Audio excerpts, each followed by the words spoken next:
It's 10 p.m. Do you know where your children are? Right now on the 10 o'clock news. Get ready for extra traffic and road closures this week. We're breaking down everything you need to know as the UN General Assembly gets underway. But first, on the afternoon of September 10th, I arrived at a Utah hospital to do the unthinkable, to look directly at my husband's murdered body. Emotional words from the widow of Charlie Kirk. This as tens of thousands of mourners pay their respects for the late conservative activist at a memorial service held in Arizona. Good evening and thank you for being with us. I'm Arthur Chia. And I'm Natasha Verma. The memorial service was held at State Farm Stadium in Glendale, Arizona. President Trump and Vice President J.D. Vance were among those who attended and spoke. Fox 5's Stephanie Bertini joins us now in the studio with more on this. Stephanie. Charlie Kirk was known for his conservative dialogue and public debates. Tens of thousands gathered to pay tribute to his life. A memorial service honoring the life of conservative political activist Charlie Kirk. He was 31 years old, a father and a husband. His widow, Erica Kirk, addressed the crowd, now 11 days since his assassination. On the afternoon of September 10th, I arrived at a Utah hospital to do the unthinkable, to look directly at my husband's murdered body. I saw the wound that ended his life. I felt everything you would expect to feel. I felt shock. I felt horror. And a level of heartache that I didn't even know existed. President Donald Trump and other prominent members of his administration among the tens of thousands in attendance at the State Farm Stadium in Glendale, Arizona. America is a nation in grief, a nation in shock, and a nation in mourning. Less than 2 weeks ago, our country was robbed of one of the brightest lights of our times. Charlie Kirk was assassinated while speaking at Utah Valley University. Known for preaching conservative dialogue and inviting debate, Charlie Kirk founded an organization called Turning Point USA, based in Phoenix, Arizona, not far from where the memorial honoring his life was held. When I received word that Charlie, who was like a little brother to me, had been assassinated, I was truly devastated. We all were. Charlie Kirk, a patriot, a conservative, a leader, a builder, an advocate, an author, a lover of freedom. A 22-year-old Utah man, Tyler Robinson, has been accused in Kirk's murder. At the memorial service on this Sunday, Erica Kirk had this to say about the man who authorities say shot her husband dead. On the cross, our Savior said,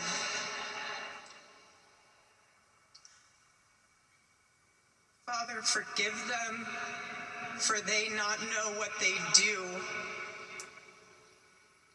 That young man,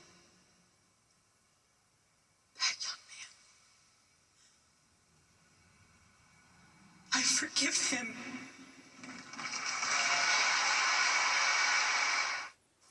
The security at the memorial service was intense, similar to the Super Bowl or events that are just as high profile. People were lining up before dawn this morning to secure a spot inside State Farm Stadium. Back to you two. Wow, All right, so thank powerful. you very much. And to see more from Charlie Kirk's memorial, be sure to download our Fox Local app. We have videos posted of many of the big speakers. Meanwhile, here in the city, street closures are already underway tonight for the United Nations General Assembly. And if you're on the east side of Manhattan, get ready for a lot of road closures and a lot of traffic. Fox 8's Kendall Green is live outside the UN with what you need to know. Hi, Kendall. Hey, good evening, Arthur, Natasha. One of the last places you want to be on the east side of Manhattan is behind the steering wheel. We've seen a lot of drivers frustrated already. And tomorrow begins 5 of DOT's gridlock alert days, and they will continue through Friday. And that's when roughly 200 heads of state from across the globe will convene here in Manhattan. And traffic speeds across Midtown will be slowest as they are all year, with average speeds in the area less than 4 miles per hour. Now, here's where you'll see the most trouble. On the FDR Drive, drivers drivers can expect intermittent and rolling closures at any time throughout the week. And on First Avenue, the upper roadway will be managed access between 42nd and 49th Street. And on Midtown East Streets, expect closures and delays between 42nd and 57th Streets. And lastly, all major avenues, including 1st, 3rd, 5th, and 6th Avenues will have managed access. Now, the city's Department of Transportation urges New Yorkers and visitors alike to avoid getting from behind the wheel if you can, as traffic will slow down to a crawl. Drivers, of course, dreading the commuter headache. It's too frustrating. We can't move around. It's inch by inch, but it's going nowhere. Been here already 20 minutes and I have probably a block. Are you frustrated? No, we are used to for that. It's every year same like this. It just took us 20 minutes just to come back around the block because we made a wrong turn.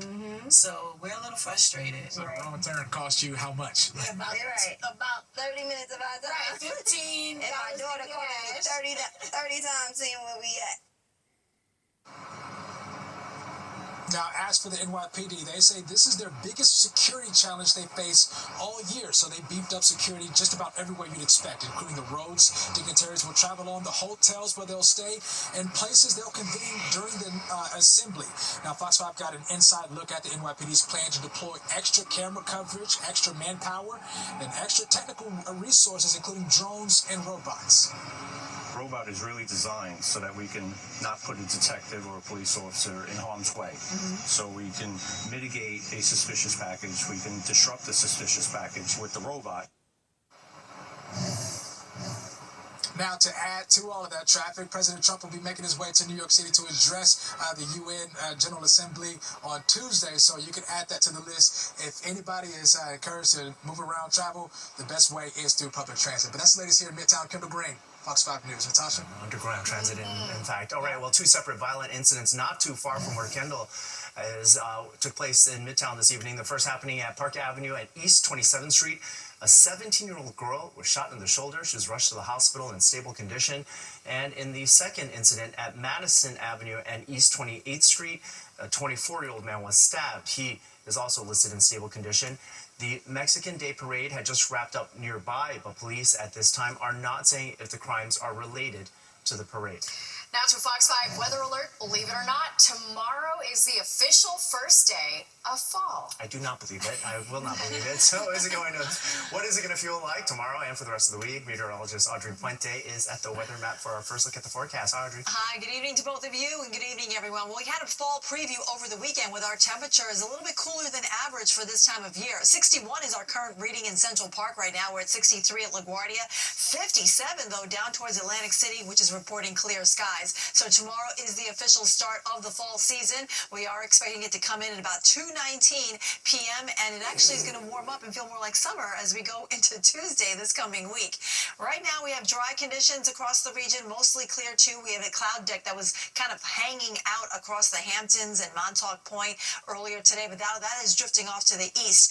On the wider scope here, we'll see there is some rain working into the Great Lakes. This is part of a system that will bring us the threat of wet weather as we go into Tuesday, but not tonight. It's going to be comfortably cool with our lows dropping into the 50s here in the city, some 40s in some of the suburbs. I'll let you know what you can expect for the first week of the fall season coming up. Natasha? All right, Audrey, thanks so much. Well, the first debate in the race for New Jersey's governor took place tonight. That's right. In fact, it just ended, and it was a heated one as the candidates, Democrat Mikey Sherrill and Republican Jack Ciattarelli, clashed over a number of topics, including President Trump's leadership and political division. The high-stakes 90-minute debate took place at Rider University. The main topics were rising costs, free speech, and the president. Ciattarelli questioned the candor of his opponent's campaign, and Sherrill questioned the former CEO's math skills. Meanwhile, the crowd, often applauding and shouting out insults, were at multiple occasions asked to quiet down. Now to the race for New York City mayor with just over 6 weeks to go. The candidates wrapping up the weekend with a flurry of campaign appearances. Democratic frontrunner Zohran Mamdani started out the day as a guest on MSNBC. Then he went to Bethany Baptist Church in Bed-Stuy, Brooklyn, before attending the African American Day Parade in Harlem. And now independent candidate Andrew Cuomo made a stop at the Free Methodist Church in Bethlehem in Brooklyn. The former governor discussing the campaign's hot topics that include affordability and public safety. And Republican candidate Curtis Lewa also had a packed schedule. He also attended the Hoban 5K run at Severian High School in Bensonhurst. He made a stop at the San Gennaro Feast in Little Italy, then Staten Island for the Greek Festival. And the other one running as an independent is Mayor Adams. He also had a packed day attending the annual Hoban 5K at Severian High School in Bay Ridge, Brooklyn. Then, like Sliwa, also stopped by the San Gennaro Festival in Little Italy and the Greek Festival on Staten Island. And for continuing coverage of the New York City mayoral race, we invite you to tune into Battleground NYC, the Fight for Your Vote, hosted by SE Cup. You can catch that weeknights at 7 p.m. on the Fox Local app and at 11 p.m. on Fox 5, right after the 10 o'clock news. Now, new details are emerging tonight in the shooting of a country club in New Hampshire that turned a wedding into a nightmare. One man is dead. Several others are injured after police say a 23-year-old walked into the Sky Meadow Country Club in Nashua and opened fire. Officials say the suspect previously worked at the country club and yelled various things to create chaos, including, quote, "Free Palestine." Witnesses describe how this unfolded. Together for a dance for the bride and groom, and then all chaos went off.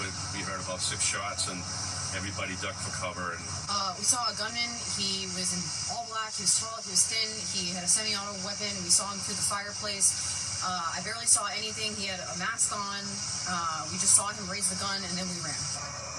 The alleged shooter tonight has been charged with second-degree murder. Additional charges are expected. Investigators are trying to determine a motive, including whether his previous employment at the country club had anything to do with it. Well, several European countries and leading U.S. allies moved to recognize a Palestinian state, despite opposition from the U.S. Today, Australia, Canada, and the U.K. announced recognition of Palestinian statehood. Palestinian President Mahmoud Abbas welcomes the announcement. However, Israeli Prime Minister Benjamin Netanyahu says the establishment of a Palestinian state will, quote, not happen. A record-breaking game of catch taking place today in Little Falls, New Jersey. How the event pays tribute to Yankees legend Yogi Berra. But first, Tina Cervasio joins us now for a look at what's coming up tonight on Sports Extra. Hi, Tina. Watching the 10 o'clock news. Welcome back. A home run of a day in New Jersey, all to honor the Yankee great Yogi Berra. That's right. Nobody goes there anymore. It's too crowded. And as Fox 5's Meredith Gorman found out, today's festivities turned out to be quite the catch. History was made Sunday at Yogi Berra Stadium, where a brand new world record was officially set for the largest game of catch. I've always been a huge Yankee fan of Yogi and Phil Rizzuto and everything, and I got to spend some time with my family, and being able to break this record with my dad has been real great. To break the record, participants had to pair up and play catch with a glove nonstop for 5 minutes. It was a celebration of what would mark Berra's 100th birthday, called the Yogi's Big Catch Challenge. The best way to honor Yogi is to bring as many people as possible together around the game he loved. And that meant bringing them all into Yogi Berra Stadium. And while we were at it, we thought we'd throw in some competition and try to smash the Guinness World Record. Here we go for the record. 5, 4, 3, 2, 1, go. With Guinness World Records officials on hand, the crowd erupted as they officially did it. So the mark to beat was 972 pairs, and today they ended up with 1,179 pairs playing catch. It's a new Guinness World Records title. And for the Berra family who was on hand, it was a special moment. I think he would be just tickled. I think he is just tickled, and it was a really great day. This is a great honor. My mom and dad are looking down from heaven right now with big smiles on their faces. And now, Yogi Berra Stadium in the Guinness Book of World Records. Reporting from Little Falls, New Jersey, I'm Meredith Gorman at Fox 5 News. Beautiful day for catch. Absolutely. Yeah. All right, Audrey is up next with another check of the forecast. We'll be right back. Audrey keeps saying that summer's ending, but I don't think so. No, right? we're kind of Delulu over here, Yeah, Audrey. we don't hear the violins. You don't hear the violins until the end of the season here. Yes, No. it officially ends tomorrow. We want to hear it. Today was our last full day of the the summer season, and temperatures were a little bit below normal for this time of year. 71 was our high temperature in Central Park. This morning we started out at 60 degrees. Our average high is 74, and the record high was 95 degrees with a record low of 40. 61 right now in the park. It's 56 out in Islip, 47 chilly degrees out towards East Hampton, 60 degrees up towards Bridgeport. We're in the 50s in Poughkeepsie, as well as over towards Monticello and in Sussex, New Jersey. Now, the winds are kind of light. They were a little breezy earlier. We've had wind gusts up to 20 miles per hour, but they should stay pretty quiet as we go through the rest of the evening here. But we have that easterly wind flow coming in. That's keeping temperatures a bit cool across New England, right here into the tri-state area. We're finding some better numbers out towards the inland spots, like all the way in Buffalo, where the temperature right now is at a more comfortable 69 degrees. There's also some wet weather out towards the west there, towards Buffalo. We have some strong storms, too, coming through across the Great Lakes. Not going to affect us tonight. We're going to stay mostly clear across the region, maybe a few clouds decorating the sky from time to time. There is a frontal system out towards our west here that is bringing wet weather from the Great Lakes through the Midwest and even down towards the Gulf Coast. That's going to crawl its way eastward and affect us starting late tomorrow, probably around dinner time into the evening on Tuesday. And these areas of low pressure centers are going to actually affect us for much of the upcoming week. We're going to be a little bit unsettled as we go through the next several days. We also want to get a quick check out in the tropics here. We now have a hurricane on the board. This is our second hurricane of the Atlantic season. It's Hurricane Gabrielle. And we're also watching a couple of waves coming off the west coast of Africa. The National Hurricane Center looks at these to be actually increasing in intensity to possibly form depressions as we go further on into the week here. But let's check in on Gabrielle. The sustained winds are now at 75 miles per hour, making it a Category 1 storm. It's expected to increase in intensity to a Category 2, move east to Bermuda, and then take a nice right turn over towards the Atlantic and away from the U.S. mainland. So that's good news for us. All right, closer to home here, mostly clear tonight. Tomorrow we'll wake up with a mix of sun and clouds across the region. That will generally be the trend for your Monday. And then we have a frontal boundary coming in from the west. So I think Tuesday will start off dry in the first half of the day, but then later on you want to have your umbrella handy, especially in the evening. That's when this line will start to come into the picture here, and we'll start to see an increasing chance of showers and maybe even an isolated thunderstorm or two. The front kind of hovers over the region for several days, so we're going to be unsettled this coming week. We have chances of rain Tuesday right through the end of the week. It'll be warm on Tuesday, though, with a high of 83 degrees. We'll be back into the 70s after that. Arthur and Natasha, over to you. So you you can hold on to summer a little bit longer. Thank you very much. I think I will. All right, well, if you think the first time Mount Market that opened in Dumbo was a hit, get ready for a second one that's about to open in New York City. Their new location and much more coming up in tonight's Look Ahead at the rest of the week.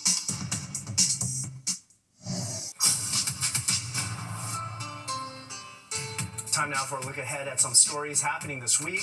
Rosh Hashanah begins tomorrow at sundown. The holiday celebrates the Jewish New Year and begins the 10 days of self-examination and repentance, a time of reflecting on the past year and seeking forgiveness for one's misdeeds. On Friday, the Time Out Market will be opening its second New York City location in Union Square. The new space will feature 7 kitchens, communal tables, as well as a bar and outdoor terrace. The first Time Out Market in the city opened in Dumbo back in 2019. And a day after that, on Saturday, the Global Citizen Festival returns to Central Park. The annual event encourages fans to take actions towards ending extreme poverty in order to earn free tickets. This year's performers include The Weeknd and Shakira. Well, an iconic bakery debuting a brand new cookie. Yeah, and it's not chocolate chip or oatmeal raisin, but one topped with caviar, like what Natasha had for dinner. It involves a brand created by a Real Housewives star. Welcome back. Famed cookie store Schmackeries debuting a brand new caviar cookie. It's a collaboration with Real Housewives star Meredith Marks and her caviar brand.